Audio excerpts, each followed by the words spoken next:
Thanks for joining us for our final episode of the season. It's our Super Bowl 60 review, and you might be able to tell with my voice that it's the last one. We're 70 odd episodes in, and time for a break for some of us as our voices are going. Seattle Seahawks seal a second championship, hammering the Patriots, and we're here to break down the game. Tough one for us to do because it's so one-sided, but we'll wrap up the season, put a bow on it before we have a well-deserved break and before we come back in March at the start of the new league year. Just Byron with us today. Joe's a bit stuck on the way home from work. He might make it and jump on for a little bit. But Byron, how are you? How was your Super Bowl Sunday? Better than Drake Mays, I guess. Yeah, it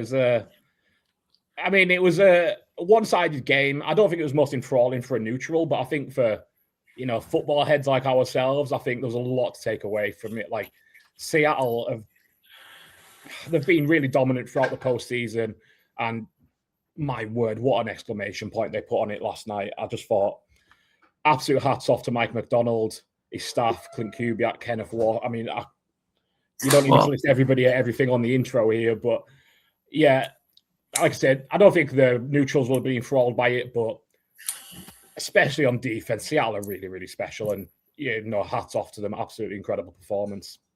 Well, let's just get into it then. So the quick summary for the game. So it was the Seahawks 29, Patriots 13, if you didn't know.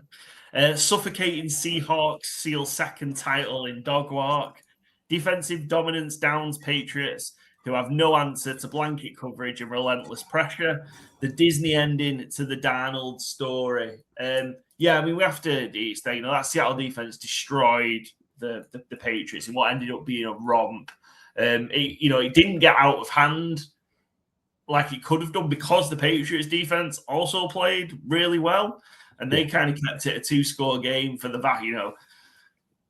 vast majority of the second half. And you just kind of thought, well, maybe if they can just get something going, maybe we've got a game. And it just sort of never really materialized until it was too late. I think there were 3 scores down, 19-0 before they actually did score. But yeah, it just kind of feels like the Seahawks have saved their best defensive performances for the playoffs. And yeah, they were truly outstanding last night. The unbelievable performance. Kind of from that early on when they just really worked to confuse Drake May, and they had sending the corner blitzes, and Witherspoon got in a couple of times, and we were talking just before we started recording, and when Warry got in to get pressure. And then from that moment on, it just like Drake May just couldn't work out what was happening with the pressures and the blitzes they were bringing.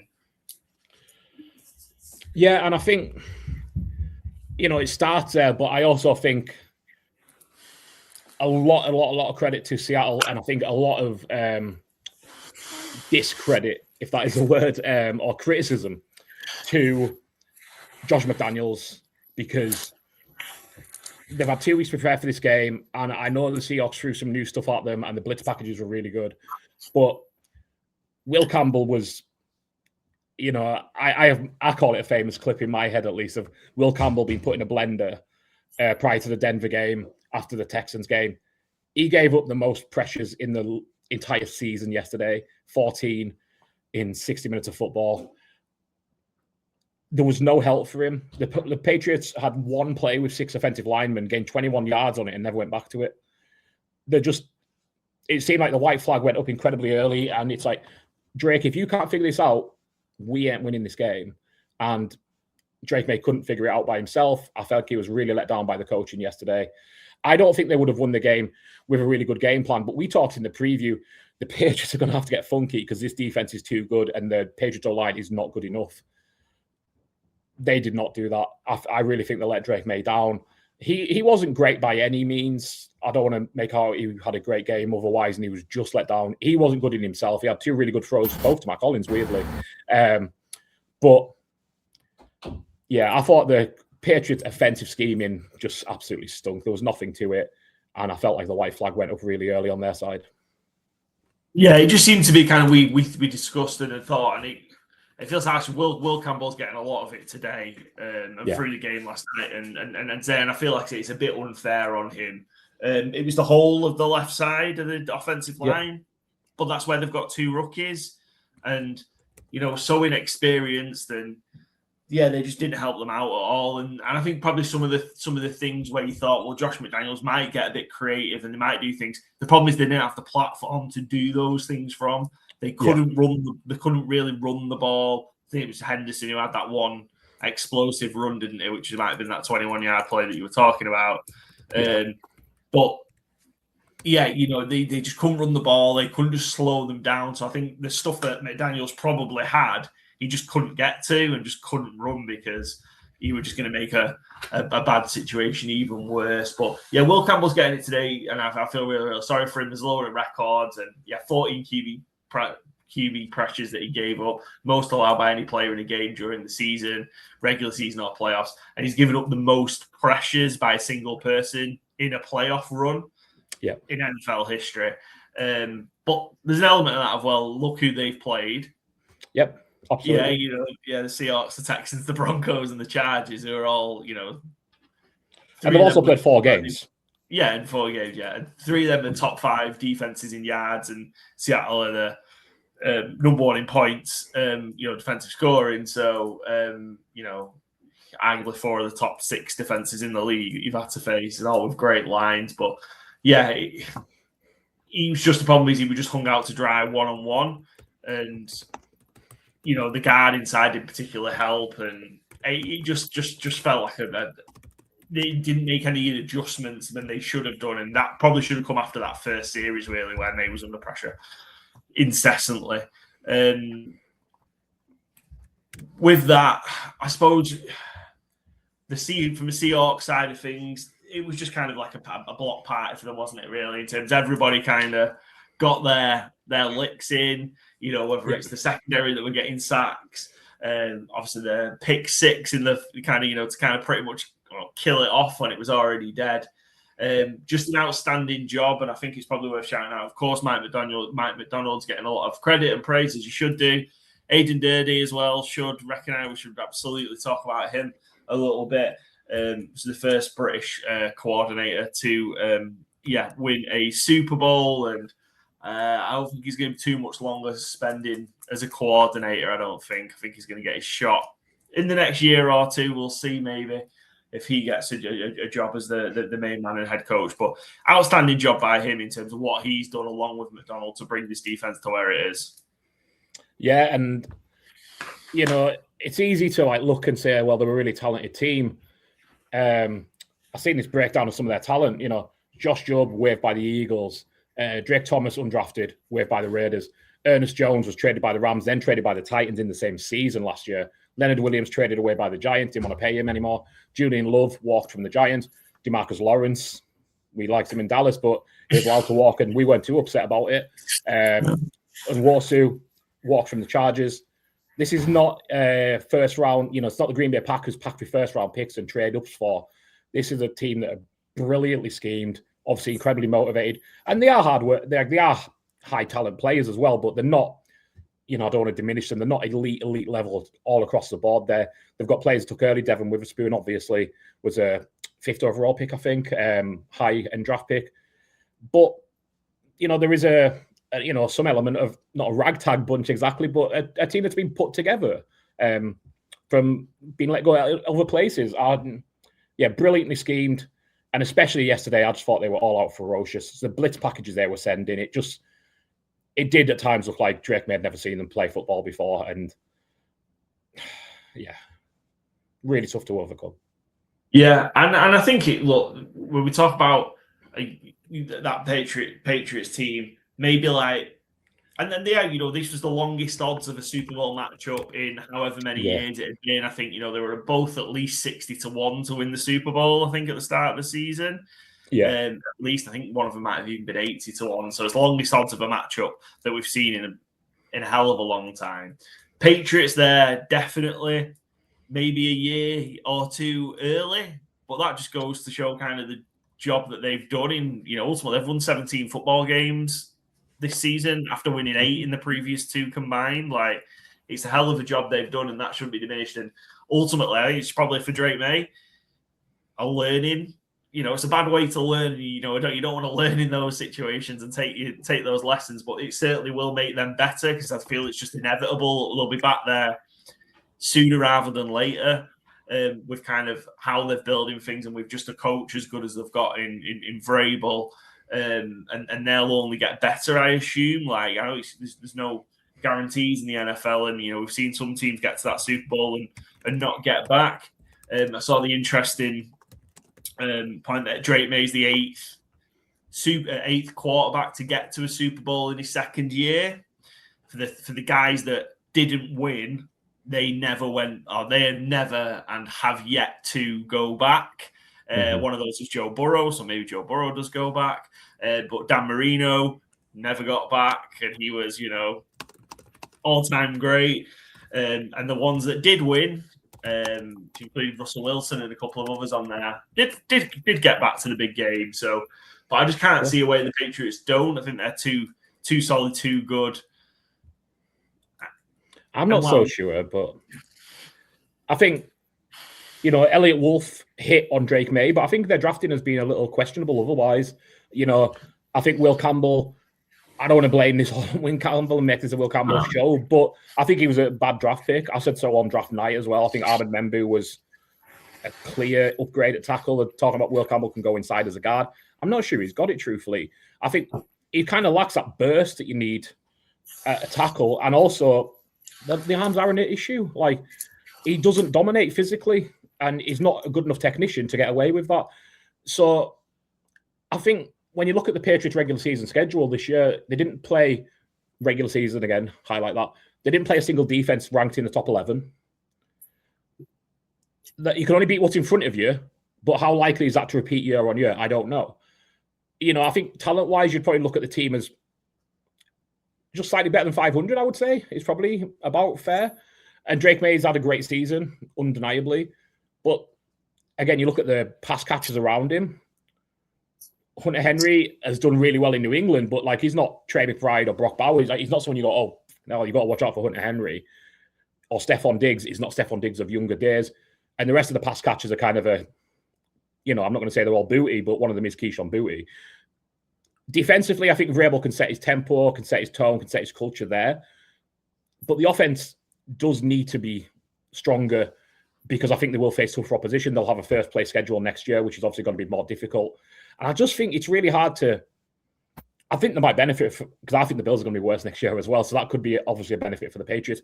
I just think it's so easy when you see a young team like the Bengals you've just mentioned there of they'll be back in the playoffs next year, no problem. And it's if 5 of them close-ish games go the other way, you're out of the playoffs. It's so easily done. And I don't want to say they were lucky with injuries this year, but they didn't have any major injuries to my knowledge. Diggs missed a couple of games, Milton Williams missed a couple of games, Christian Gonzalez missed at the start of the season. But yeah, a few bad injuries and your season goes to toast. So I don't want to say doom, it's never going to happen for New England. I just don't want to get too confident in saying it will happen again for them because it could be a long time till you get back. And we could say that as Cowboys fans very sadly. Yeah, well, 30 years, but I just think Vrabel will have them there. I'm not saying they'll go win 14 games again, but you don't need to do that, right? And I just think they will be solid and fairly regular double-digit win team over the next few years, and I'm sure they'll find their way to the dance at least once or twice more. It's just my gut off the back of it. We need to talk about the Seahawks. We talked about the Seahawks defensively a little bit. Offensively, wasn't there? We've seen them win games in different ways. We've talked about, and predominantly it's been defensively through this playoff run, but the explosive elements of the offense weren't necessarily there, and that's because credit where credit's due. The Patriots defense has also been great during the playoffs and had a great game, keeping them in it, as we've mentioned. But the offense just seems to be kind of one man. And one man was enough. It was, one of the favourites, Kenneth Walker, who ended up being the first running back since Terrell Davis in 1998 with the Broncos to win MVP. Just speak to kind of Kenneth Walker's performance because it just feels like he's having unbelievable in these last 4 weeks, especially. Yeah, just absolutely fantastic. And he seems like such a good guy. I mean, like, I've never heard him speak too much, but he was really softly spoken, seemed really humbled and appreciative of what the moment was for him. But it's funny because, like, you know, I don't want to be all fantasy, bro. We all know Kenneth Walker can do this. And you know what? I'm going to say that as a credit to Seattle. I don't know if it was intentional. Charlie's feisty and he's fired up at Kenneth Walker. Like, maybe just keep saying the word walk, actually. Sorry, Charlie, we've just been on. Maybe rotating with Charbonnet half the season has meant you've got this fittest, ready to burst out Kenneth Walker for the biggest 4 games of the season. Biggest 3 games of the season, whatever it is. Maybe, I don't know, but he earned himself some coin this last few weeks. I don't know if he gets franchise tagged. I don't know if Seattle reach a long-term agreement with him. I think it's going to really be difficult to say thanks, but no thanks, Kenneth, especially with Charbonnet having the ACL injury. But I thought he was absolutely magnificent. He set the tempo right off the bat. I'd seen a lot of people, it's kind of like a sharp pick on Twitter, was like under 3.5 for Kenneth Walker's first carry because the Patriots are going to swamp the line. Swarm the line and swamp it maybe, but tried to slow him down immediately. And Kenneth Walker's first one, I think it was 7 yards, just like immediately you can see like he's flowing, he's going today. And yeah, 135 yards. Didn't get his TD. And I was curious if he was going to sit down when he broke free towards the end. Looked like he was going to, didn't he? Yeah. I wasn't sure what he was going to do. Obviously came back for a hold. But yeah, I was just really pleased for him. He's a player that I think we've all rooted for at various times. 2 catches, 26 yards to go along with that. I had one drop that I thought he should have brought in early on in the game when it was really tight, and you know you don't know quite how those margins are going to be as it goes. But you should have fucking done when you're on over 2.5 Kenneth Walker catches. Jesus Christ! Yeah, tell me about it. It was on my freefold. Yeah, but yeah, I thought he was just really special. He showed what he can be, and I thought. I really loved his dad's story. I don't know if you've seen much of this. His dad was in attendance. It's the first game he's ever seen him play as a pro because he hates crowds. And his agents had kind of convinced him that it'll be fine and to come along. And he was mic'd up for the game. I haven't seen the mic'd up coverage yet, but I just thought that was, I don't know, I thought that was just really special. We love these human touches, especially around the Super Bowl. So I thought that was really cool. And just for your reference there, the Patriots defense played their part. This is from Ben Solak, who we all read a lot on ESPN. Seahawks had an offensive success rate yesterday of 32.4%. That is their worst of any game in the season. And, I was putting in our fantasy football group chat at halftime. Christian Gonzalez is the MVP so far. Yeah. I mean, Kenneth Walker was the favorite for it because obviously the Seahawks are winning. But, if the game had switched and Seattle ended up blowing it from there, I thought Gonzalez was incredible yesterday. He was getting a bit of stick for not catching the JSN interception in the end zone. It's like, come on, he's diving across the block.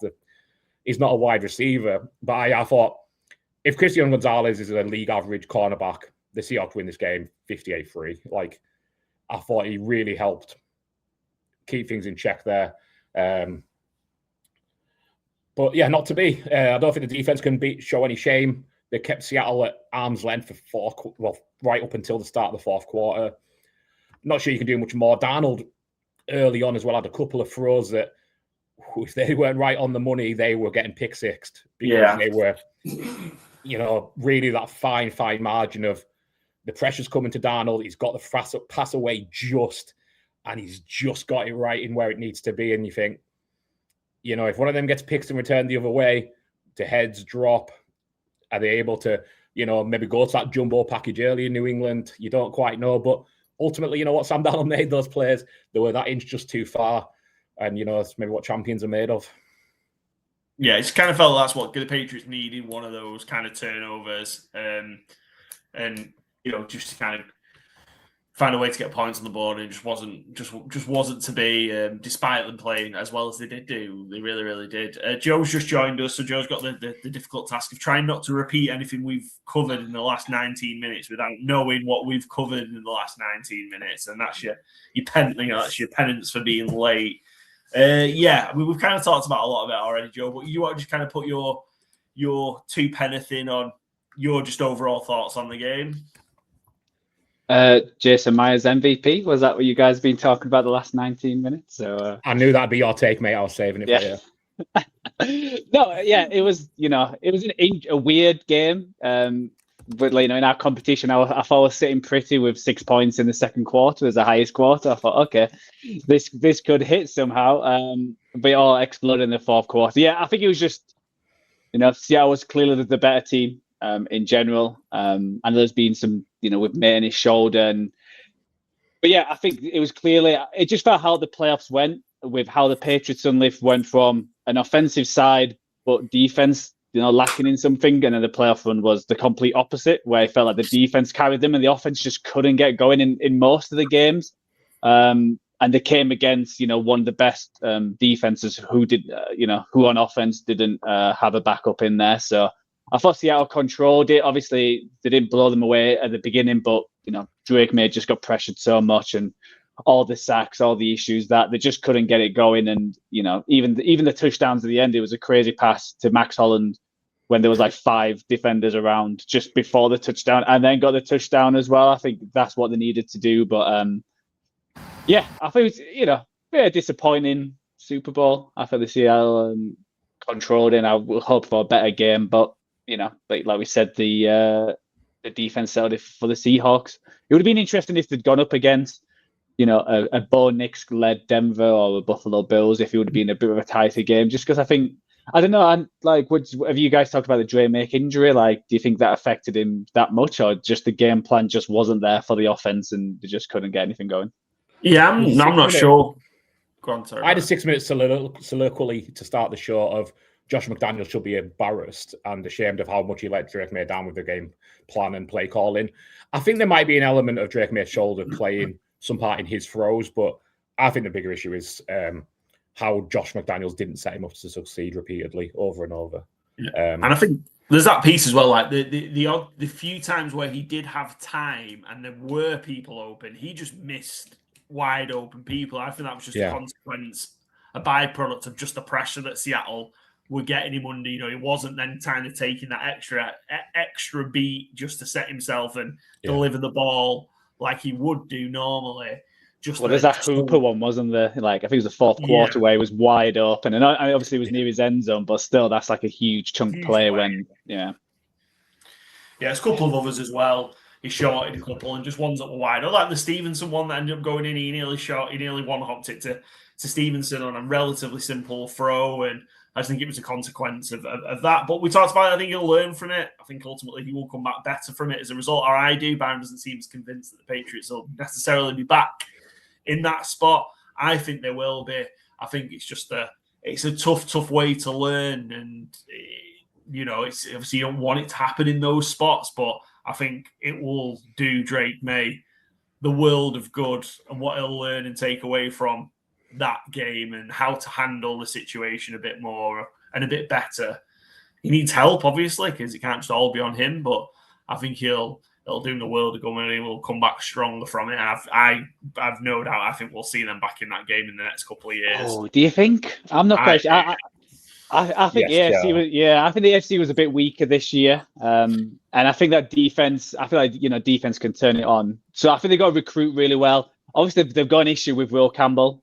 It can improve the next few years, but, they came into the draft being Little Lambs. I don't know if you talked about Little Lambs with Will Campbell, but he was getting dominated.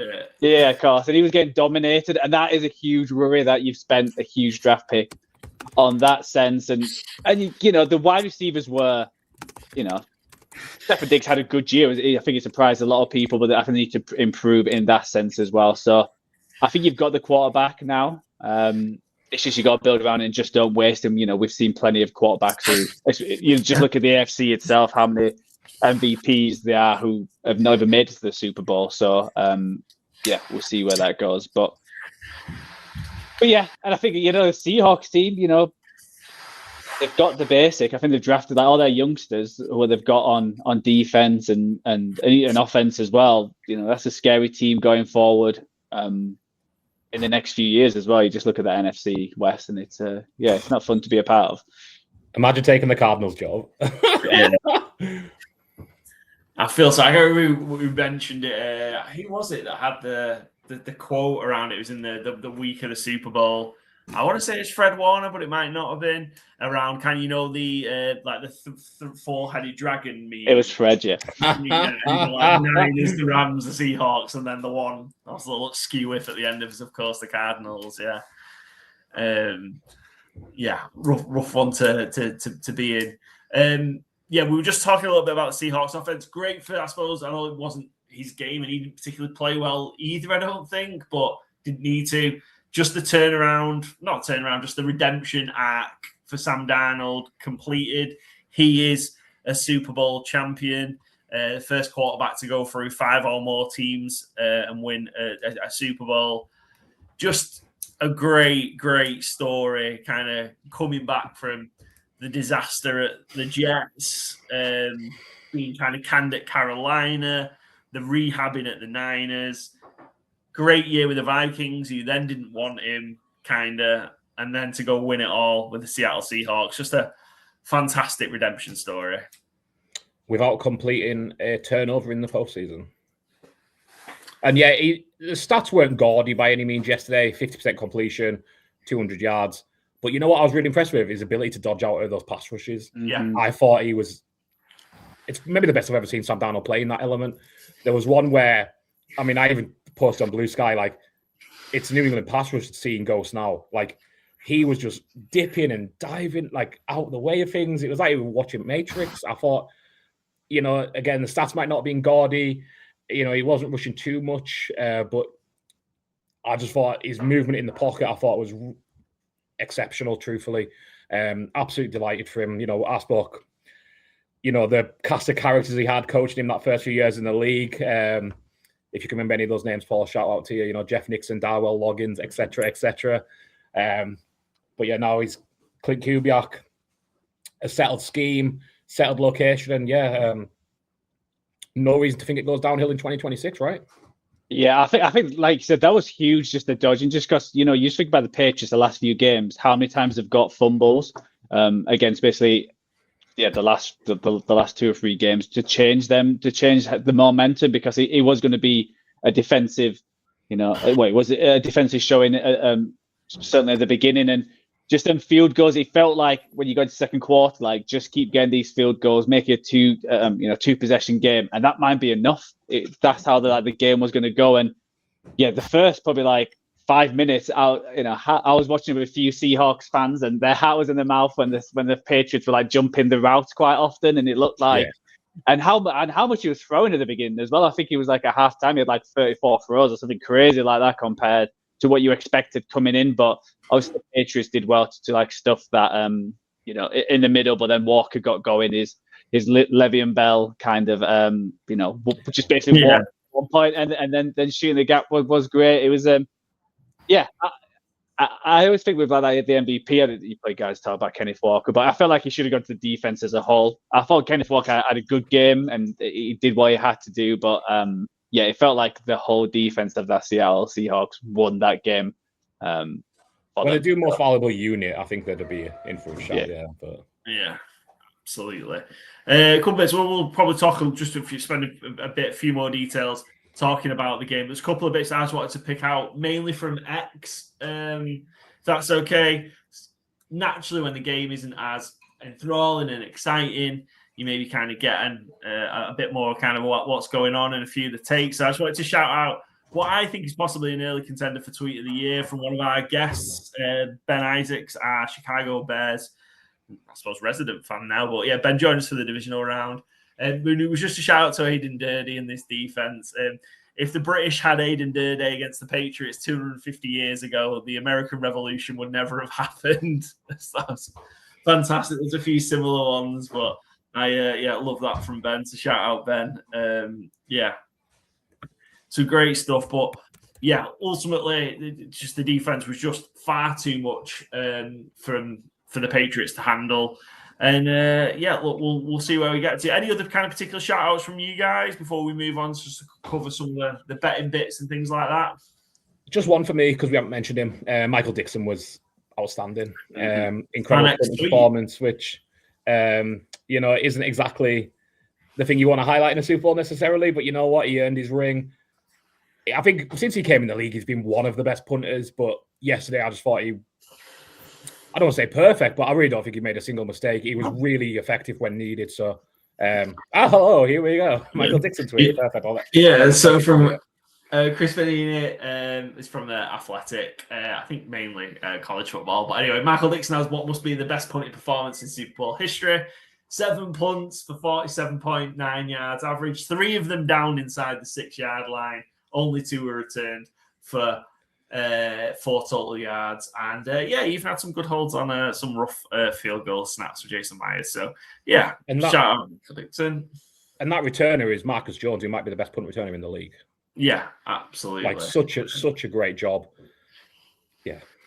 Excellent. And then my other one, which is again more slightly comical one than necessarily a shout out. This was from the college football Reddit CFB. The AFC getting shut out in the Super Bowl is clearly just a weaker conference. Time to end the AFC getting an auto bid to the Super Bowl. It's a player safety issue, which was many of the things leveled at poor JMU in the college football playoffs. Maybe the AFC shouldn't get an automatic bid to the Super Bowl. Maybe we should have 2 NFC teams playing in the big game instead.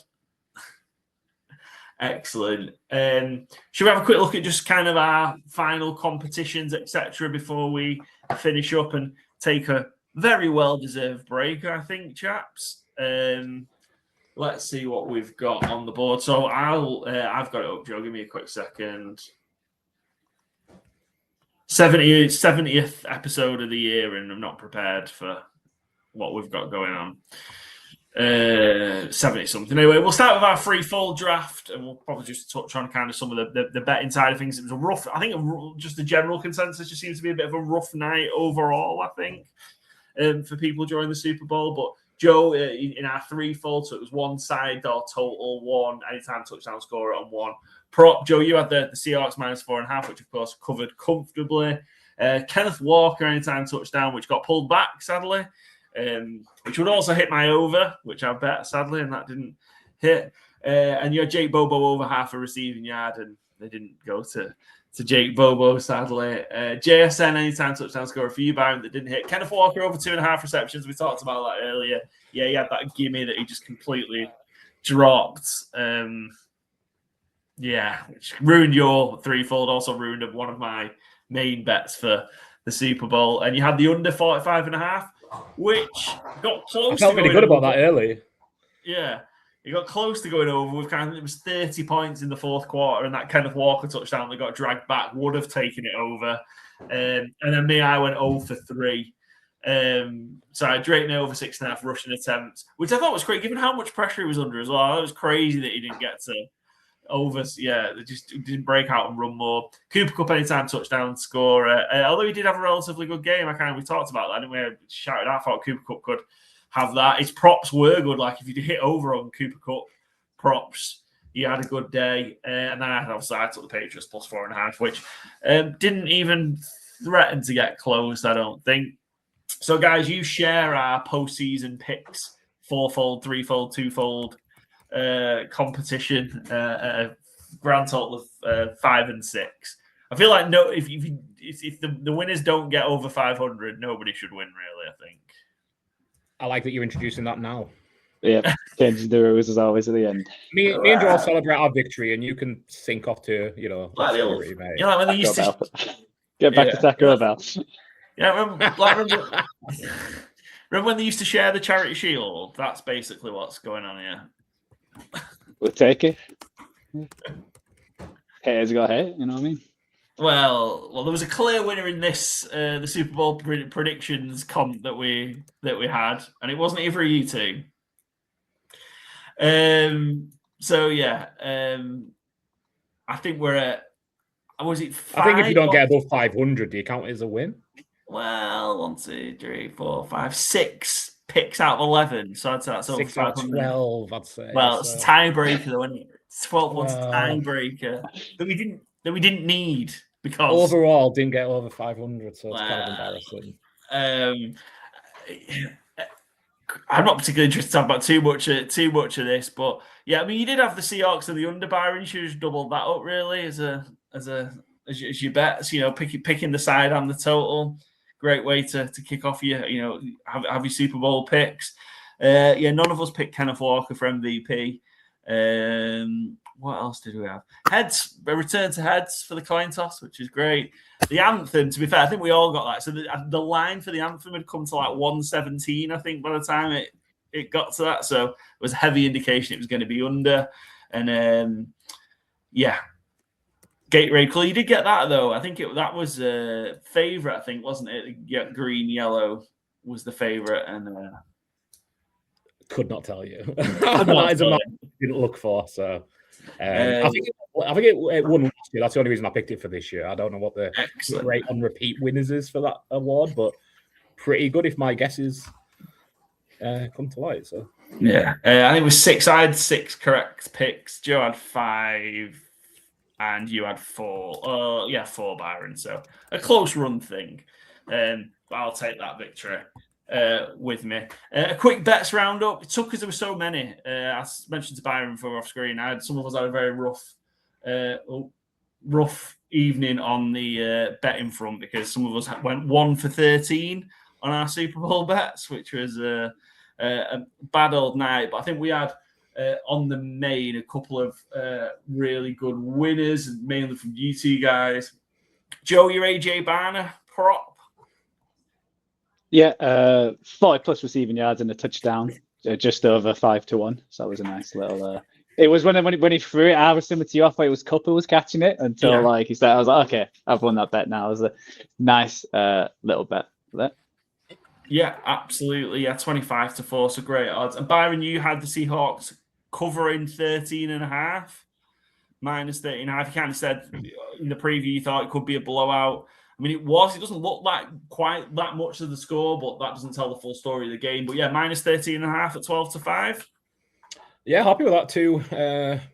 Big spread winners, 2 Super Bowls in a row. Had the Eagles minus 10 last year, and Seahawks minus 13.5 this year. So fingers crossed for a repeat next year. Excellent. And the only prop I hit on was Matt Collins' longest reception over 15.5 yards at 20-23.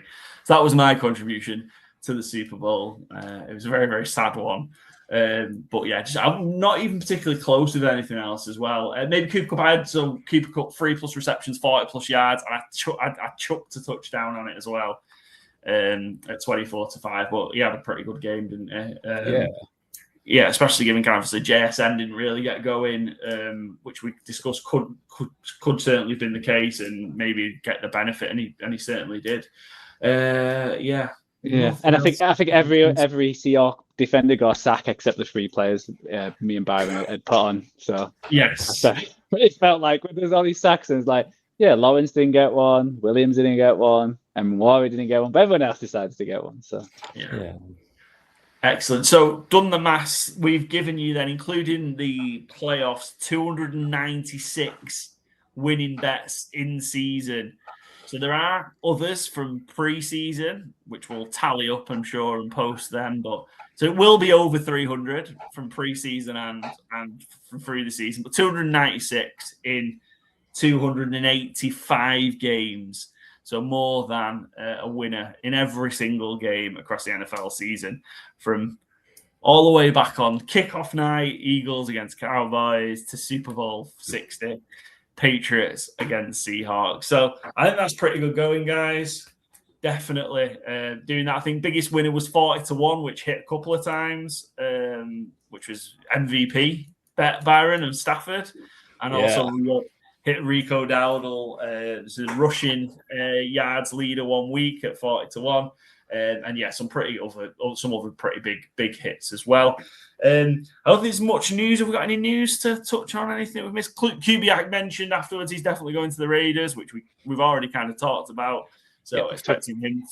Did we talk about the Vikings GM get sacked? No, we didn't. Seemingly part of the reason was going on was having some paternity leave 3 years ago. Seems to have been bandied about as. Well, it is America. Let's be honest. 3 weeks is like a lifetime. Yeah, they don't only give that to women. Never mind men. Last night probably didn't help. Or so certainly this Sam Darnold season probably didn't help. In the same way, I think Brian Daboll going to Jackson Dart really early in the season was because Daniel Jones was looking so good. I think Sam Darnold looking so good has probably not helped Quess's job prospects. No. It just seemed a strange one because it just happened obviously weeks after everything else, all the other movements and things like that. Yeah. Which was strange. I think that's it. The only other thing is the insane story about James Pearce, which is just making that. I assume he's going to go to jail for a very long time off the back of that. We don't necessarily talk about the details, but just for the Falcons again, making that. While he actually looked good on the field, giving up that extra kind of first round pick. And it is funny, you see all these reports, and they're from the time as well. I'm not saying anyone's being smart of like, man, this guy is a walking character concern. Tennessee are delighted he's left. Nobody could vouch for him. Well, I mean, you give up a first round pick to move up and get him there, then you better hope he works. And I mean, Terry Fontenot doesn't need to bother whether it works or not because Terry Fontenot doesn't have a job. So, rough for Atlanta. Very rough for the victim of these allegations. And I don't think we'll be seeing James Pearce on an NFL field anytime soon. No, I think he's going to be going to jail for a very long time. There's one bit we didn't talk about actually, and we should do. Halftime show's worth a shout out, isn't it? I think we didn't actually talk on that. What did you guys make of Bad Bunny? So I only started listening to Bad Bunny like 2 weeks ago in preparation of the big game, and because I wanted to make some puns in my Super Bowl Squares emails at work. I didn't know any of his songs, so I thought it was incredible. Truthfully, the music, I don't speak Spanish, so I couldn't tell you. Lyrically what was going on, but the set, the stage show, the dancing, the imagery, the overall message, I just thought it was very timely, very well delivered, and just like, I don't know if you guys have seen In the Heights, Lin-Manuel Miranda musical that was a film. No. Me and Cindy have seen it. Good, not as good as Hamilton, but good. It really reminded me of that. It's very Puerto Rican, as it should be, and just like uplifting and musically great. Like I say, I don't know the lyrics, but musically you can tell it's very good. I thought it was really good. One of my favorites in recent years, maybe because I didn't know the songs so well, truthfully. Yeah, I was just so creative. I think like just the because normally it's just like a stage in it, and that's going to be, but just so creative in how to set up. And also didn't think I'd be saying this on Good Teams and Great Teams cover at any point, but shout out Ricky Mine. I was about to say the exact same thing. Yeah. I think our message looks better now than it did 20 years ago. Yeah. What money can do for you. And when you are living La Vida Loca. Exactly. Excellent. And there were just some other news bits. I found the list. I've got the news bits as well. And obviously we'll get into this when we get back. But Cowboys look like they're going to do something real fucking stupid. It seems like they are going to tag George Pickens, which isn't a surprise. The surprise is that it seems like they're going to try and trade him. Yeah, they just paid a third round pick for him last year, right? Yeah. How much more are you going to get for giving someone the opportunity to pay him top of the market money? If you could get a second from someone stupid? Maybe, yeah. Like a second seems about right. I think you'll struggle to get. I don't think you'll get a first. I'm saying I think you'll struggle. No. I don't think you will. The Falcons don't have one to give away, and they're the ones who give it. So, I just think I look back at our show we did with RJ way back in the summer, and I think you agreed at the time as well, Paul. My exact take is pay him now. You've traded for him. Yeah. Act like you're right and pay him. Why are you giving up a third round pick for a 1 year gamble? It is so obvious. Yeah, it's almost like the worst case scenario has actually happened for the Cowboys in terms of he overperformed beyond any expectation. He outperformed CeeDee Lamb over the course of the season, which is the worst case scenario, because if you're going to have to try and pay him, you have to pay him somewhere in the region of what CeeDee Lamb's getting. You can't afford to pay two wide receivers that. Yeah, it's not really working out for the Bengals, is it? So, it was just dumb. And, they've got themselves in another pickle.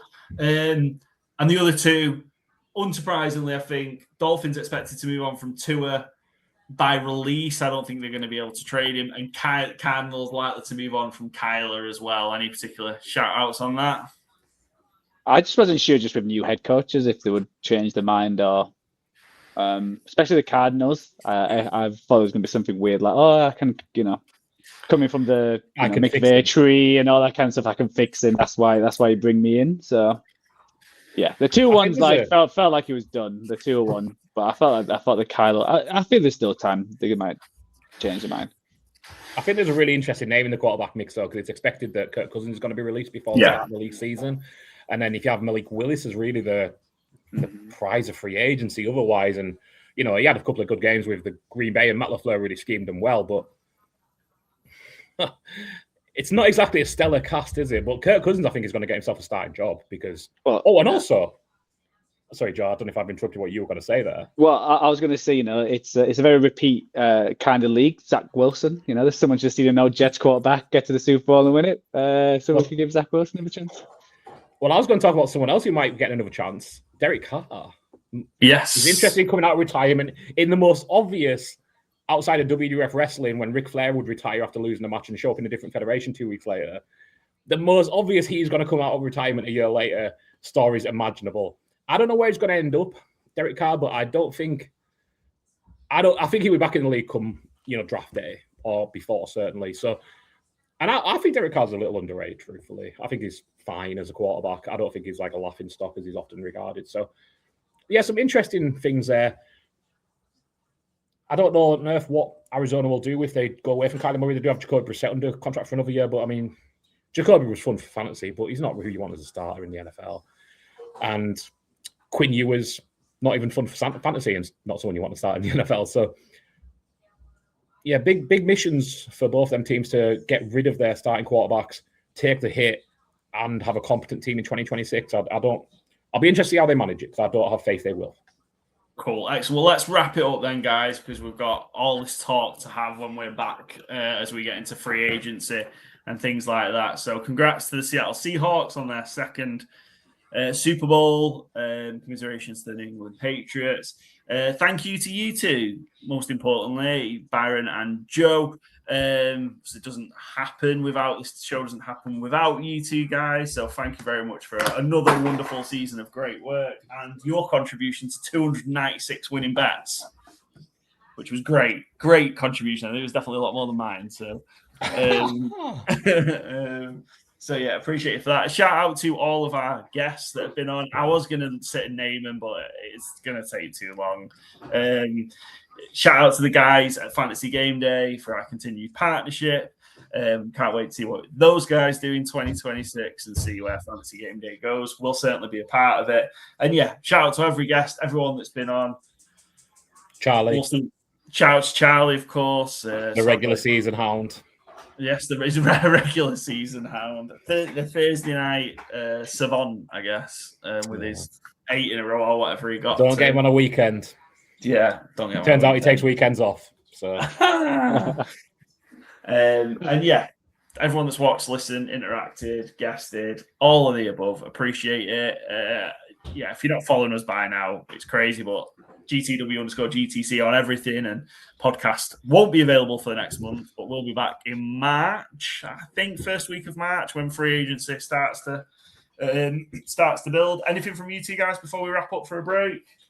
Well, the obvious. Come on, it literally wouldn't happen without you, Paul. So thank you to you, mate. I don't even know how to log into StreamYard, so never mind. It wouldn't happen without us. You could well do the show without me. You might miss some terrible jokes and impressions and a dog, but great number one trivia. Without you guys doing all the actual work, we'd be nothing. So yeah, thank you. Cool. Well, we'll work towards a more even division of labour for 2026, Byron. If you want, we're fine. It's cooking. Excellent. Right, any more? Right, enjoy your break. We'll see you in March. 6 months, 7 months until meaningful football again.